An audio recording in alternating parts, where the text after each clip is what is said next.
Right, you joined us at Witton Cemetery. Pretty much, it's not far from the centre of Birmingham. Centre of Birmingham, just kind of over there somewhere. There's the M6. In a really peaceful place, they put that. But yeah, we're on the top of the highest peak, I'd say, of this hill that is the cemetery, and it's opened in 1863. So there's a lot of old graves here, but not particularly massively old. I don't know, the earliest kind of birth I've seen on a stone here kind of hits at around 1800 and doesn't really go into the 18th century at all, which is a shame. But there might be older stuff. I mean, where I'm sat right now, you can tell this used to be covered in graves. It's very uneven ground, so all of this area is history that we won't ever know, which yeah man, that's going to be the case for a lot of everything we see around here, which is a shame. So much history gone. All of it kind of making way for infrastructure and cities and all this madness over there. I mean, this was the I think it still is the largest cemetery in Birmingham. It's closed now. They called it full capacity, I think, in 2013. So now they do baby burials and cremations and that. And existing family plots, they'll still bury people here, but generally it's closed. Obviously, big lack of space. As you can see, I mean, one day this will just turn into normal land, won't it? That's where it will head. It's very nice. I don't know how it's survived this long, to be honest. It is Grade 2 listed, I believe, as a site. But there used to be many. I mean, you put your Sunday best on to come to these places back in the day when these were brand new. It's a huge boulevard system that runs right down the middle, which you can still see the remains of now.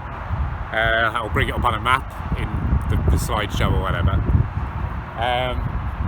So yeah, it used to be the bee's knees, and obviously once it closed, I mean, by 1980 they were destroying all the cool stuff. There was 3 chapels at one point, there's 1 left. So 2 major bits have gone. It's a shame really, there's not anything majorly notable going on here anymore, which is a shame. I mean, John Cadbury's buried here. I'm sure you know John Cadbury chocolate, whatever, or Bourneville based. There's a couple of family kind of, I wouldn't call them tombs, but stones or monuments, which kind of go from the start of the 19th century through to kind of the end of the 20th century, sorry. And that's history really. The rest is like, the trees are obviously older than most of the graves here. So it is what it is. In other news, it is Pippin's 5th birthday. He's only spent the last year with us. Yeah, we got him last June, and it's now June, so we're celebrating a year of not killing the dog and another year of his life, which is brilliant. So he's had some presents today, and we're just chilling in a juxtaposition of sitting in a graveyard whilst the world races by just below. The irony. So yeah man, that's our little update. I'll put some little bits and bobs if there is anything interesting on the internet, map wise, things like that. But generally, yeah, this is it. And it was more of I wanted to do this video just more of to make a point that history has gone already, a lot of it, or it's been reused, turned into something else, taken away completely. I mean, literally there's only 1 gravestone here from I think 1931. That's a mason's grave with you know, the square and compass on there and all that bizarre occult stuff, and everything else very normal, very Christian Bible versey, which bugs me. I mean, why don't, especially now, I guess now it's a little bit different, you see things, oh no, there's still no imagination when you realise walking around this that a lot of people's lives, everyone's lives, are kind of full stop with the most generic rubbish that you could ever kind of write on a stone. And writing on stones obviously goes right back to the Sumerians. I do apologise, my phone battery carked it whilst I was out, so it's much later on in the day now. But yeah, back onto the story essentially. But before I do, Pippin's 5th birthday, you may as well see his card and his new bed. It's nice, isn't it? He's killing it. He loves the pineapple too. He's got new rope and stuff, but he's still sleeping on his old one anyway, which is super uncomfortable. But you know, that's Pippin. He's had a good day.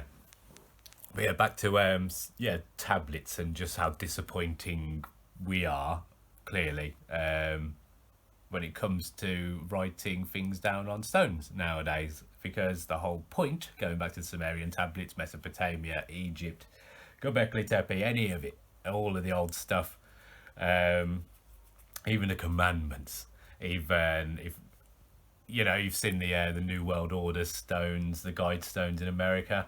They're made on purpose for that to still be standing no matter what happens, no matter what cataclysms arise, just so people in the future know what we were trying to do. Fair enough. I mean, there's all the conspiracy behind all that stuff too, which we say conspiracy, but it's definitely something fuckery going on there. Have a look yourself at the Georgia guide stones. They're the ones.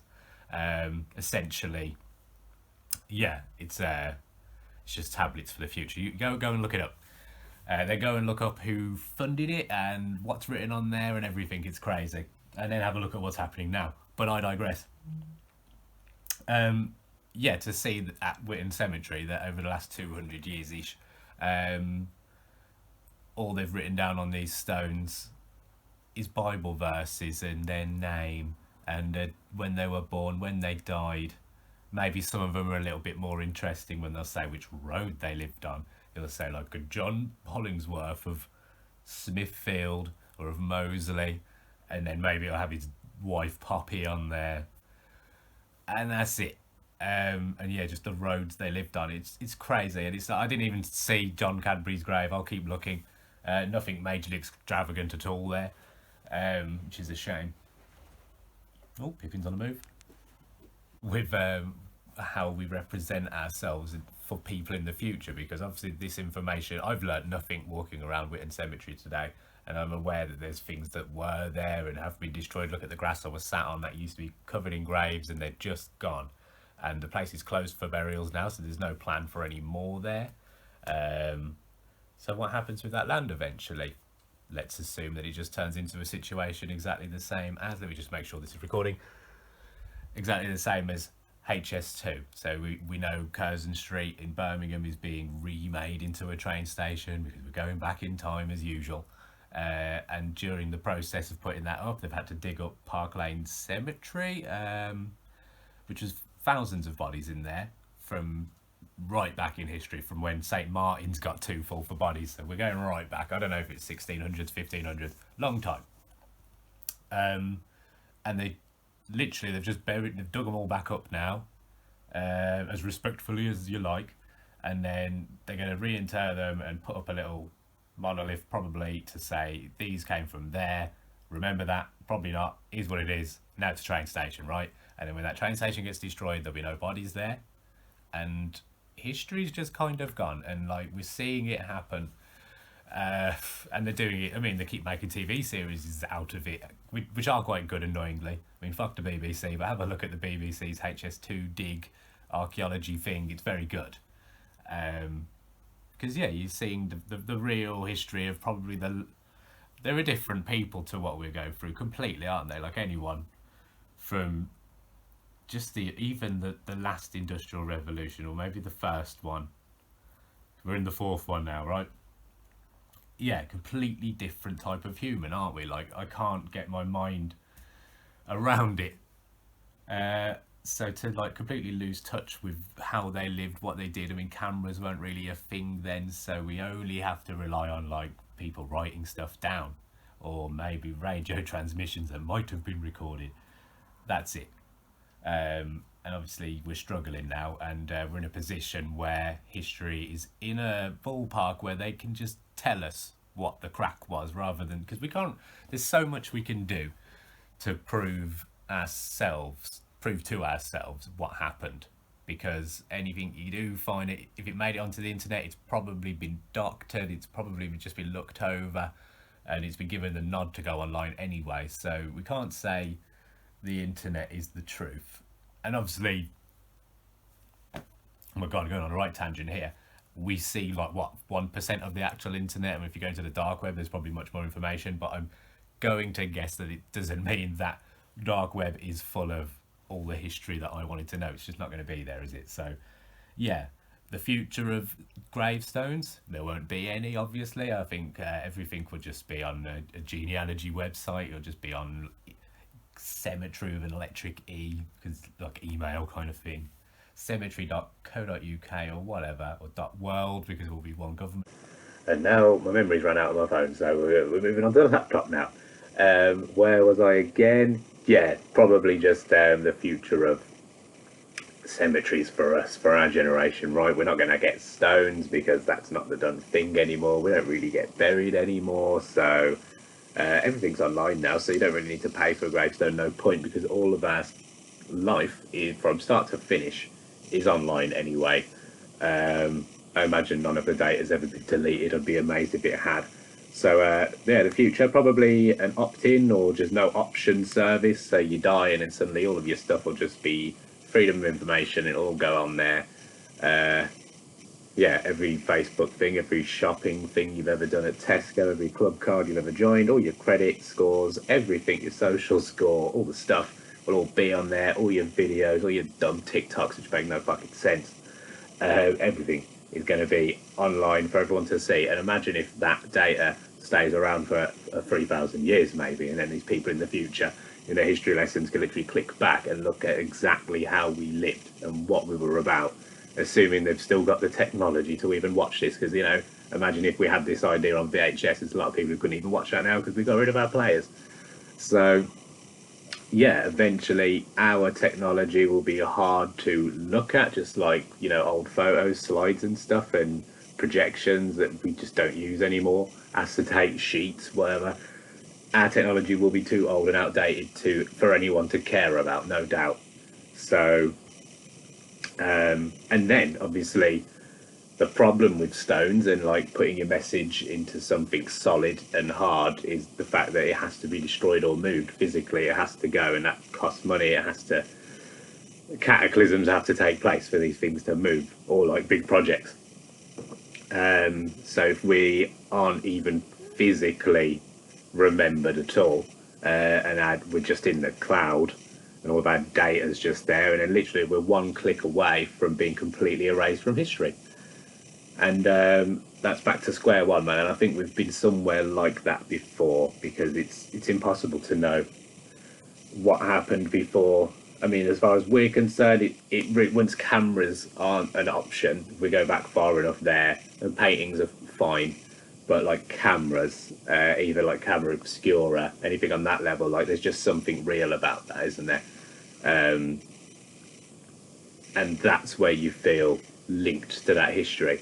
And without that, it's a bit more academic. It is what it is. You just got to kind of pull the ends together, look at the paintings, and kind of figure it out for yourself. There's a lot of imagination involved, isn't there?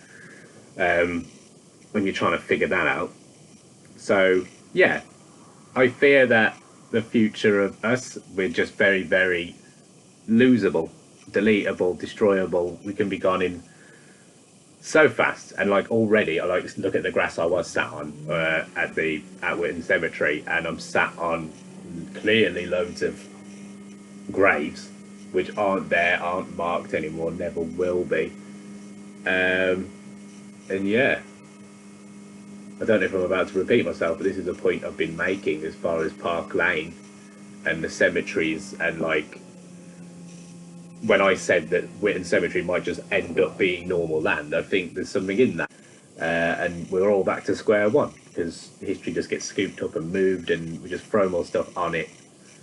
And clearly that's been the case for thousands and thousands of years. I mean, just have a look at Gobekli Tepe, have a look at that, spelt how it sounds, because that's just another place that's monolithic, massive stones that make no sense. How did they build them? Why? And they've inscribed so many things on it. And when they found it, which is just on farmland now, the whole thing, yeah, it was buried, but like then they found out it was kind of buried on purpose, and it's been packed in with stones, so it was preserved, just like everything else. I mean, look at Egypt, all that kind of history. Have a look. But all of this is preserved information for people in the future. And if all we have now is writing a few Bible verses down, and the year you died, and the year you were born, and your wife's name, what use is that? And that's on stone, so that's the stuff that does survive ish. Whereas all of our data, future dead selves, there'll be nothing physical to say we even happened, and that's pretty terrifying, isn't it? But it is what it is. It's been good to catch up. I'm not going to do